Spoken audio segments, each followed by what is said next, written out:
You are listening to and streaming A More Perfect Union on KBLA Talk 1580. I'm Dr. Nii-Quartelai, your host and White House correspondent, enjoying Los Angeles. Just a little bit of a breather from all the activity, shall we call it, in Washington, D.C.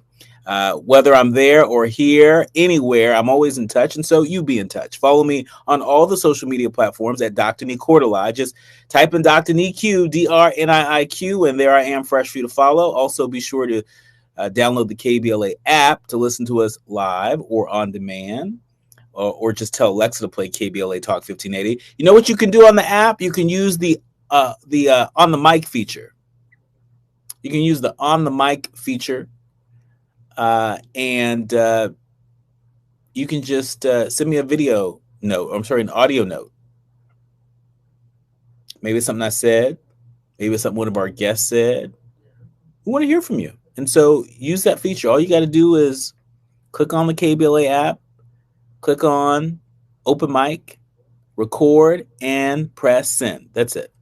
Also, last but not least, subscribe to A More Perfect Union podcast. That way you'll never miss an episode. Now, let me tell you something else that you don't want to miss. I want to invite you. This is a special invitation. So come close. Special invitation to the Black Book Bash. It's a literary family reunion. It's happening in Jacksonville, Florida, and you are invited. It is October 3rd through the 5th. At the Hyatt Regency Riverfront in Jacksonville. Lots of some of your favorite Black authors are going to be there. You heard one of them this morning on Tavis Smiley's show, Dr. Ian Smith. He'll be there. He's a regular on our show as well. You'll also see that folks like Claudia Jordan will be there. Dr. Michael Eric Dyson will be there. Kim Fields. Yep, Trudy. She's going to be there. And so many more. The Black Book Bash, it isn't just a book festival.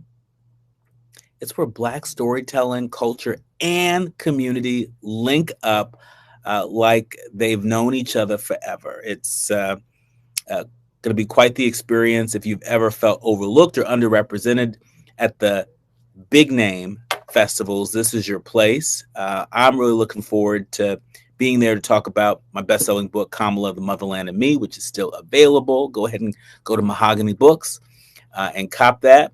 And while you're at it, consider coming to the Black Book Bash in Jacksonville, Florida in October. I would love to see you and would love to sign your copy of Kamala, The Motherland and Me. All right. Now it's time for your national news roundup. It's time for you to decide the good, bad, and ugly headlines of the day. And kicking us off, TikTok, they're laying off hundreds of content moderators and replacing them with, guess what?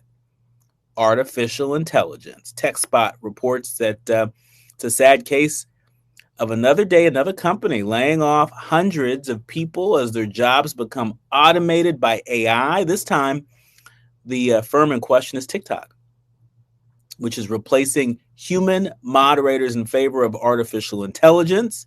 And what is certainly a coincidence, that's what they say, the layoffs at the London site come just weeks before employees were due to vote on unionization. TikTok's layoffs will mostly impact members of the 2,500-person team based in the UK, though many in the South and Southeast Asia will also be affected. That's according to our friends over at the Wall Street Journal. The Communications Worker Union, they say that around 300 employees at London's Trust and Safety Department are expected to be affected by the cuts. Now, of all the departments, you're going to cut that many people from the Trust and Safety team? Okay, TikTok. All right, y'all be careful in those TikTok streets. All right. Moving along, NPR is reporting that Trump again calls for the FCC to revoke ABC and NBC's licenses. The national chief broadcast regulator is once more at the center of President Trump's culture war after the president launched a social media barrage on Sunday night against ABC and NBC. NPR is reporting that while the Federal Communications Commission has historically operated with a degree of independence from U.S. presidents. Its new chairman, Brendan Carr, has muscularly followed Trump's lead. Carr has launched formal reviews of nearly all of the major broadcast networks: ABC, CBS, NBC, NPR, and PBS. He's also initiated investigations into diversity, equity, and inclusion actions of corporate parents of ABC and NBC, the Walt Disney Company, and Comcast, respectively. Now, I have said this before, I'll say this again. You can't give a bully what they want. We all know that feeling. You finally manage to get away on vacation and the worrying starts. Will that bogus "beware of dogs" sign keep your home safe? What about that fake camera you set up? And will someone finally find your old hide and key rock? That's where ADT comes in. All that stuff, it's safe-ish. It seems fine when you don't really think about it, but you know it truly doesn't work. Instead, ADT provides security solutions that keep you actually safe, giving you real peace of mind. Because vacation is supposed to be, relaxing. Don't settle for safe-ish. Visit ADT.com today to learn more. Because otherwise they're just going to keep bullying you. And a lot of these companies made the decision that they were going to settle these cases in the amount of about $16 million a pop. And guess what? They are back at square one. So even though they settled, they are still back in the same sunken place that they were at before. The fact that these broadcast networks are splintering off and not coming together, I don't think that that's going to bode well in the long term for anybody involved but Trump and the FCC. And so we'll continue to keep our eye on that. But in other news, speaking of Trump, Melania Trump launches an AI contest for school children in grades K through 12. The Guardian is reporting that Melania Trump today invited students in grades K through 12 to participate in a government-sponsored nationwide contest that's designed to encourage them to work together to use artificial intelligence tools to solve community issues. Now, every student from kindergarten through the 12th grade is invited to, quote, unleash their imagination and showcase the spirit of American innovation. That's what Melania Trump said. Students who sign up will complete a project using an artificial intelligence method or tool to address a community challenge. Registration opens Tuesday, that's today, on the website. An adult mentor or teacher must sponsor them, and submissions are due by the end of December. Regional competitions will be this spring, followed by a White House event with the national winners. And so if you go on to the White House website, you can check out the Presidential AI Challenge. And if you're interested, you can participate in that. All right. Don't say I didn't say something nice. When we come forward, I got a lot of nice things to say about my next guest. He's no stranger to a more perfect union. He's no stranger to pop culture and Beauty in Black. Are you watching Beauty in Black? Because if you're not, hurry up and catch up, because the new season of Beauty in Black is coming. And I have a feeling it is going to be crazy. Crazy. If you remember the cliffhanger from last season, this next season can't help but be crazy. We're going to hear all about it when we come forward with actor Richard Lawson. You are listening to and streaming A More Perfect Union on KBLA Talk 1580. More when we come forward. You are listening to and streaming A More Perfect Union on KBLA Talk 1580. I'm Dr. Nii-Quartelai. It's always fun having my friend Richard Lawson join us. If you all didn't know, you better mark your calendars, because September 11th, Tyler Perry's smash hit, Beauty in Black, it returns only on Netflix. I have binged on this show. I was up till like 3 o'clock in the morning, multiple nights watching this show.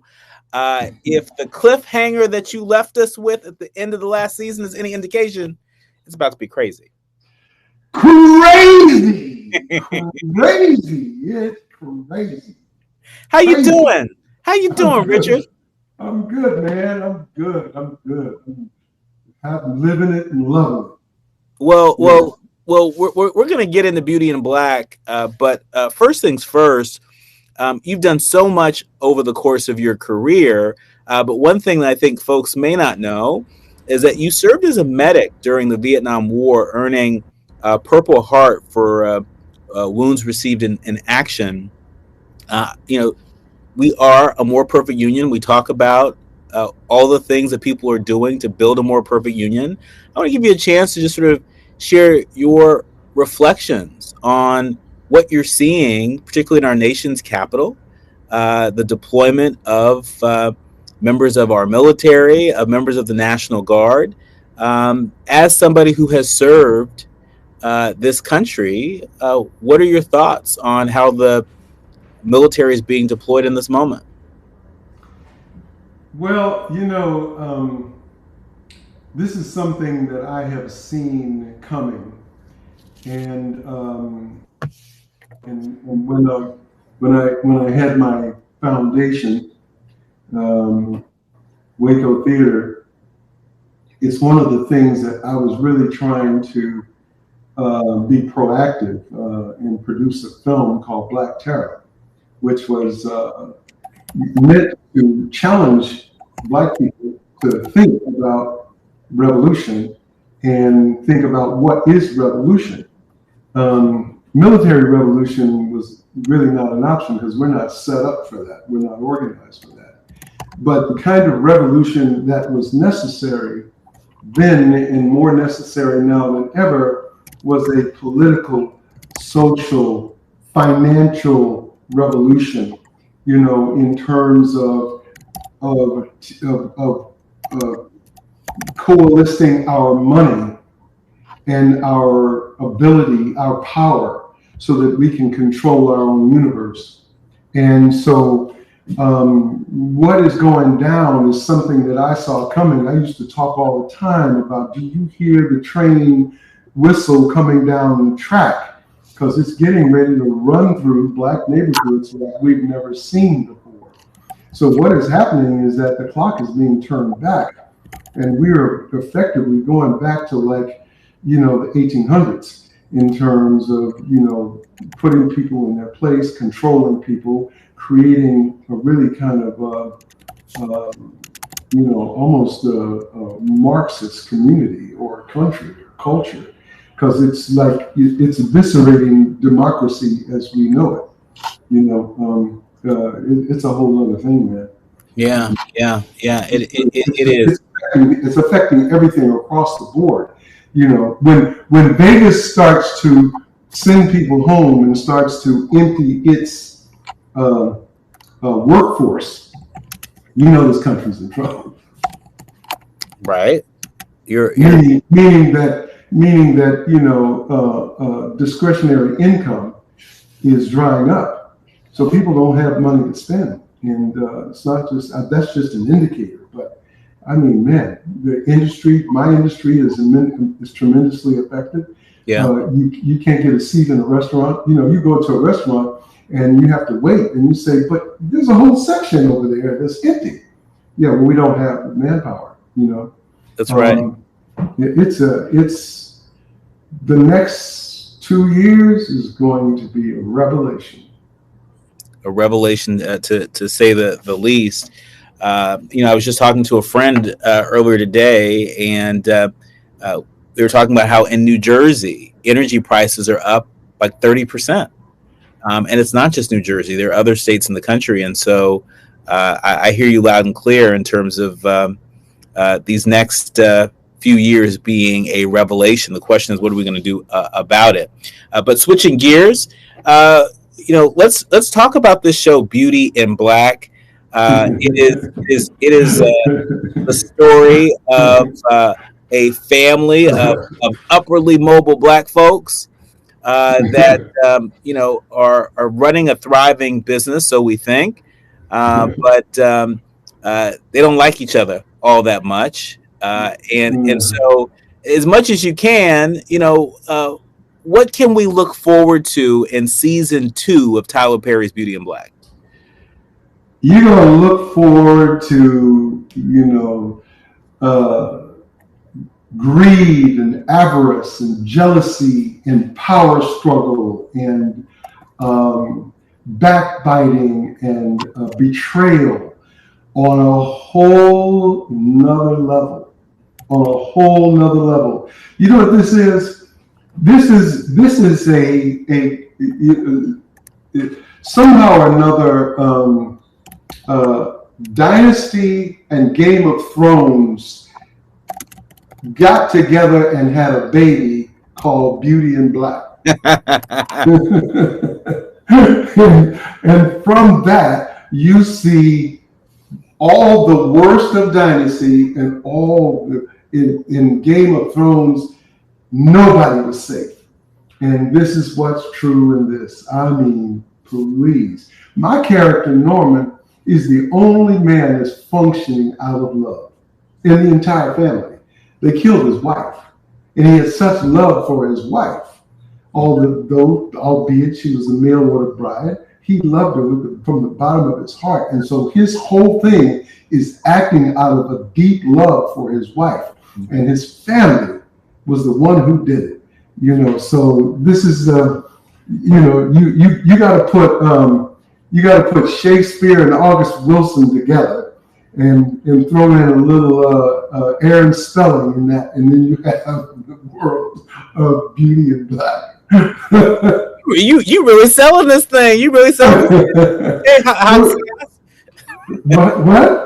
I said you really poured the hot sauce on this. I mean, this is it's a fun show. It's a fun show.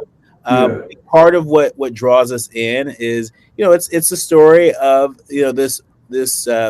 this well-to-do family, but if you scratch beneath the surface, they're dealing with a lot of the same stuff that a lot of our families are dealing with, grudges and, so-and-so did this, years ago, and now they got to pay, that kind of sort of thing. Talk to us about, how you found those aspects of Norman's character that have become such an entry point for those of us that are watching. We watch you as Norman, and there are glimmers of people that may be familiar to us. Well, listen,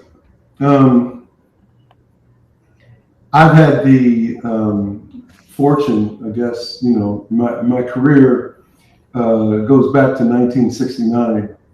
And so, the industry was really kind of like a horse and buggy industry at the time in relationship to the speed that it traveled and the technology available and the way the stories were written. And so through the 6 decades that I've been in the business, that I've seen the industry move light years.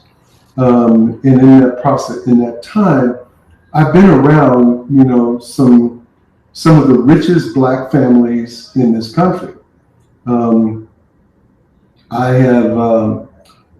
been married to the Gordons, and I've been married to, you all know who I've been married to. But in terms of seeing our audience that may be a little less familiar, Tina Knowles.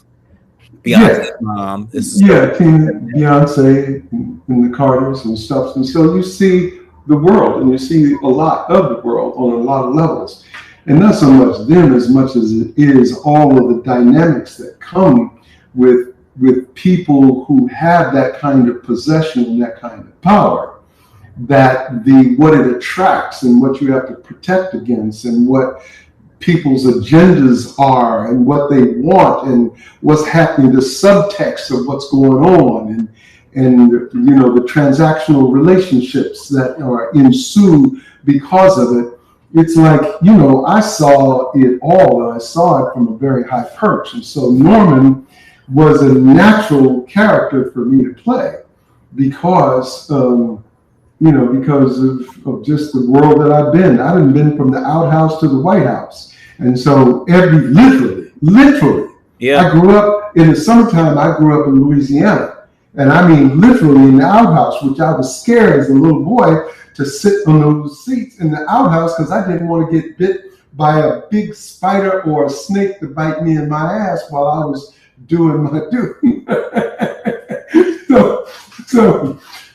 so, and then I've been to the White House. I have used the bathroom in the White House. So, I've been there a couple times. So I've been to Camp David. So it's like, I've seen everything in between, and I've seen and been a part of the dramas. And as a leading man in this business, and during, in those years where I was like the flavor of the month, that that I have been open to the kind of shall I say, that when somebody wants something, what they'll do to get it. And because I was, I was the leading man, and I was, like I said, that flavor. A lot of people.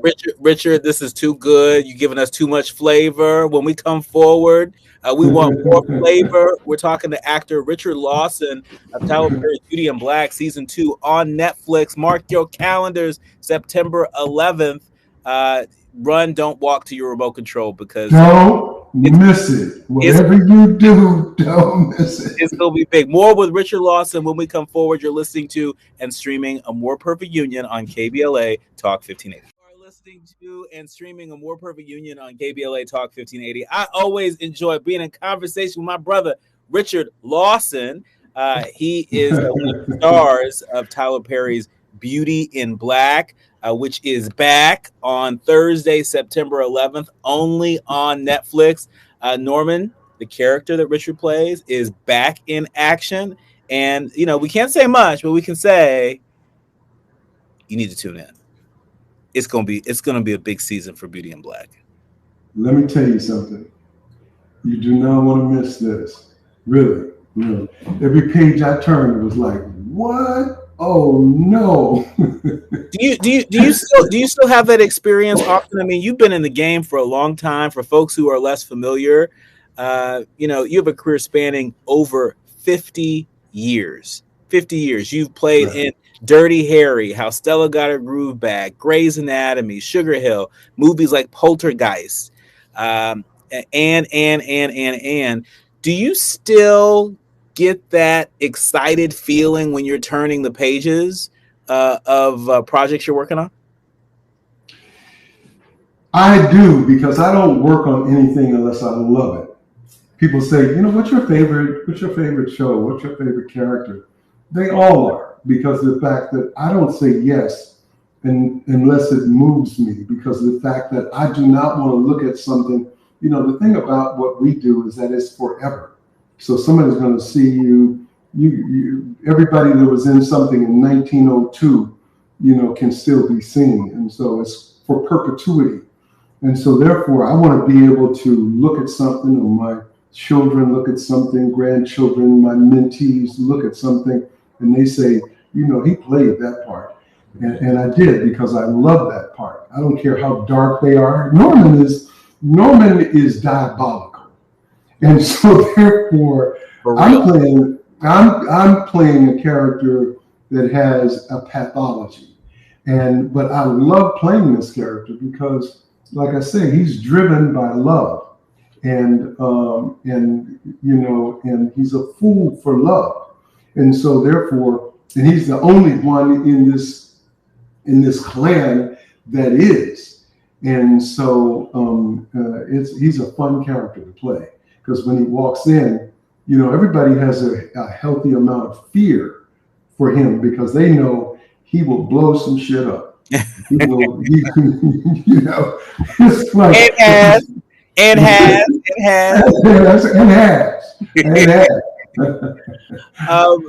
Let me just say that you're also in the business of helping to blow up other actors' careers. A lot of people may not know this, but you teach acting. You've written a book, a best-selling book, but you're also an acting coach and a director with, decades of experience at the Beverly Hills Playhouse. Talk to us. Not there anymore. What's that? Not there. I haven't been there in in 20 years almost. So Oh, but okay. that's where I got my start, and that's where my mentor was. That's where you got your start. That's where you got your start. And so talk to us about what you've been hearing from actors and other artists while you've been on tour promoting your book. Well, the business has changed. The business, it's interesting because back in the day, you tried to be a triple threat. You went to school and you learned how to sing and dance and act. You learned how to use your diaphragm. Because it's theater, we started in the theater. It was a one-on-one kind of thing. It's not that anymore. It's a visual industry, and it's a you audition through self-tape, and you get jobs based upon your following and a lot of stuff. It's not always because you're the best for the part. It's like, people want leverage for their investment, so they will opt to hire someone who's going to bring more people to the table. So the business is altering, and so therefore I've always been. I teach an old school philosophy of teaching, still, with the sense of integrity and work ethic. But I teach it through a 21st century process. I'm very, very up on the latest. They call me the gadget guru because I'm always dealing with gadgets. I was one of the first ones on Zoom. When I was doing Zoom, the owner was the technical guy to fix it. Now, 300 million people later, he's doing very well. So a lot of what I'm doing now is moving to, like, I started a channel, a Substack channel, Richard Lawson Studios.substack.com. And so I'm moving my mentorship from a local kind of thing to a global thing so that people can come into my universe and I can help somebody in Ukraine or Australia or wherever. I can motivate. I'm a motivator. I'm a I like to look at myself as a dream whisperer. And so I want to help people to achieve their dreams. And so with technology, I'm able to do that on a global basis. And that's that means a lot to me because ultimately my goal is to become the preeminent global source for empowering people to achieve their dreams. And I'm using all of my knowledge and all of my skill set as an actor. And I was an actor and a teacher at the same time. So that contiguous knowledge helped me to really understand the business from a very different perspective. And so I'm sharing that with. Oh, I just saw that. Sorry. No cursing, please. It's all right. It's all right. That's what we got the button for. Anyway, it's in terms of sharing that with the world. Yeah. Because it's a different world. Everybody wants something really quick. People want an instant coffee. They don't want to grind the coffee and drink espresso. They want Folgers out of the can, and that creates a whole different reality in terms of the way that people approach, the way people study. It was an interesting thing because we shot so fast with Tyler, that you have to take all the knowledge that you have as an actor and be able to compress that to be able to deliver really, really quickly. Whereas, if you shot a Steven Spielberg movie, you would be shooting 4 and 5 pages a day. With Tyler, we were shooting 100 pages a day. 100 pages a day? We all know that feeling. You finally manage to get away on vacation and the worrying starts. Will that bogus "beware of dogs" sign keep your home safe? What about that fake camera you set up? And will someone finally find your old hide and key rock? That's where ADT comes in. All that stuff, it's safe-ish. It seems fine when you don't really think about it, but you know it truly doesn't work. Instead, ADT provides security solutions that keep you actually safe, giving you real peace of mind. Because vacation is supposed to be, relaxing. Don't settle for safe-ish. Visit ADT.com today to learn more. 100 pages a day. Are you all shooting in order of the script, or are you shooting out of order? Out of order. Out of order. As a matter of fact, what happens is that if there's a lot of scenes in the hospital, as you saw, there's a lot of scenes at Horace's house. There was a lot of scenes in the various locations that you went to. Everything in those 16 episodes is shot like Horace's house. Everything in the 16 episodes is shot in Horace's house, back to back to back to back to back to back to back. Then we go to the next location, and all 16 episodes of everything that is in Mallory's house, back to back to back to back to back. So you will be shooting anything from any of those episodes in that house before you move to the next location. So when people like Kerry Washington talk about how efficient Tyler Perry is in terms of how he runs the set and filming schedule, and how efficiently you all sort of shoot from beginning to end, this is how it happens. This is how it happens, and he has re-engineered the process. Because most people start with a master and then they work into the close-up. Well, an experienced actor is going to blow it out in the master because it's the first shot of the day, and people, if it's an emotional shot, and you suppose, and that's the scene you got to give to the scene, right? And you do that at 10 o'clock in the morning. And by the time you get to that master, there's closer master and a closer master, and then a wide two shot, a closer two shot, an over the shoulder, and over the shoulder, a tighter over, a dirty over, and a close up.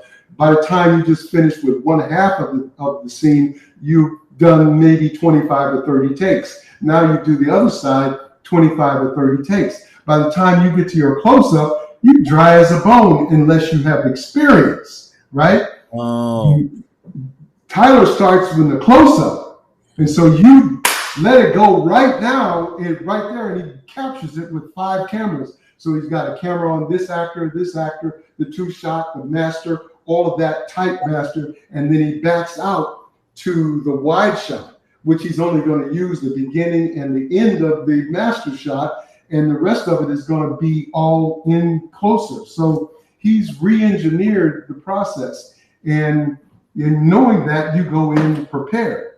So that in my case, I rehearsed 1,500 hours over the course of the time I got the script to the last shot of the show for me when we wrapped. I put 1,500 hours into that, and with my assistant, I brought my assistant to Atlanta. When I got up in the morning, we rehearsed. Before breakfast, we rehearsed. Got on the way to the studio, rehearse. In the dressing room, rehearse. In the makeup chair, rehearse. In the breaks, I would go to the gym, we rehearse. On the set, we rehearse. On the way home in the car, we rehearse. At dinner, we rehearse. So I'm rehearsing every opportunity because of the fact that it moves so fast. You know what I mean? I want to make sure that I know every line well enough that I don't even have to think about it anymore. And, one of the highest compliments he gave to me or about me, I wasn't standing there, but my assistant was, where Devon Franklin came to the set and he saw a scene with me and Debbie Morgan. And he said, "Brother, man, you're an icon, man. You a legend. I didn't realize you was this good." And we did kill it. And so he went back to Video Village and he said to Tyler, he said, "Man, Richard Lawson is a monster." And Tyler said, "Yeah." And at 78, he knows every single word. That meant the world to me. Because you know how hard it is to know that many words and to know them all, and we're shooting 100 pages.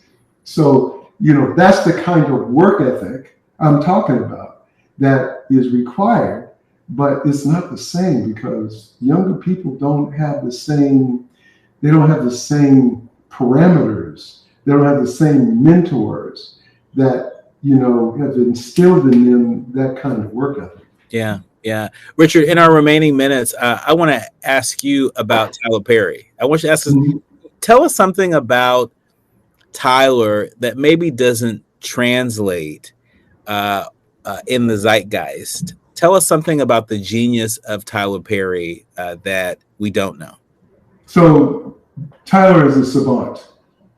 Um, if you go to his studio and you see the way that's laid out, there's 330, 40, 50 acres. There's not one blade of grass out of place. Everything is manicured. You go on the set and there's like 250, 300, I don't know the exact number of crew people, but I mean, it's huge, right? 85, 90% of those people are black. When I came into the business, if you found one or two, you were lucky.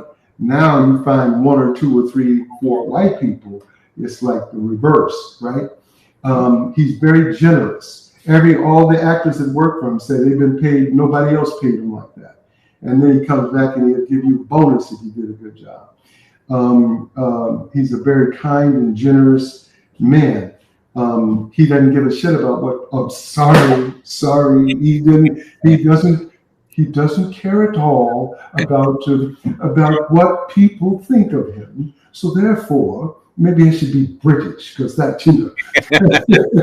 So therefore, for your producers, I'll be very British. Therefore, they curse too. Anyway, every actor's work for him has talked about the fact that he generously paid the actors. He has control over his kingdom. And he shoots back to back. We wrapped on a Wednesday at like 2:00. At 3:00, he was in a meeting on the next film that he was getting ready to shoot that started Monday. So he goes back to back to back to back to back because he has it very clear. He wrote all the scripts. So he's very clear about what he wants and how he's going to edit it. And so there's nobody like Tyler. People may not, listen, his audience is loyal. Everything he touched on Amazon and Netflix turns #1. So he has something is working, and I have nothing but the maddest respect for him. Well, we will be watching and supporting. Our thanks to Richard Lawson, one of the stars of Tyler Perry's smash hit Beauty in Black, returning to Netflix on Thursday, September 11th. It is always a good time in your company. Thank you, sir, and well is with you. Thank you, sir. Love being on the show. We love having you. Keep coming back. You're listening to and streaming A More Perfect Union on KBLA Talk 1580.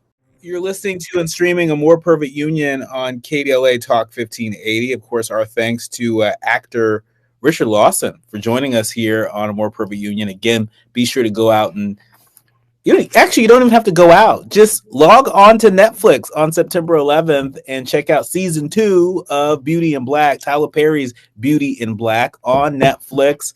I watched season 1 and was up at like 3:00 in the morning, multiple nights, saying, okay, just one more episode, right? And so it is that good, and it is a nice reprieve from these very heavy headlines that we have to keep a line of sight on.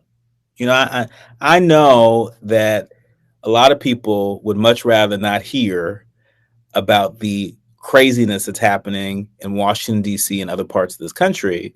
But, we got to do our part to stay informed. And it's okay to take a break from it. It's okay. But let's not lose a line of sight. Because when we lose a line of sight and we come back to it, then we're disoriented because there's just so much that is happening and moving all at the same time. I want to thank everyone that helps us to pull the show together each and every day. Our executive producer, Tavis Smiley, our sound engineer, Brother Andy, to our show producers, Faraji and Art and Journey, and to each and every one of you, all of our leaders, learners, and listeners. We curate this show with you in mind. You got to know that. We curate the show with you in mind every single day, and we'll continue to do so. But it's always a good day to remind you to do what you can from where you are with what you have, but by all means, do something. I'm Dr. Nii-Quartelai, and you've been listening to and streaming A More Perfect Union on KBLA Talk 1580.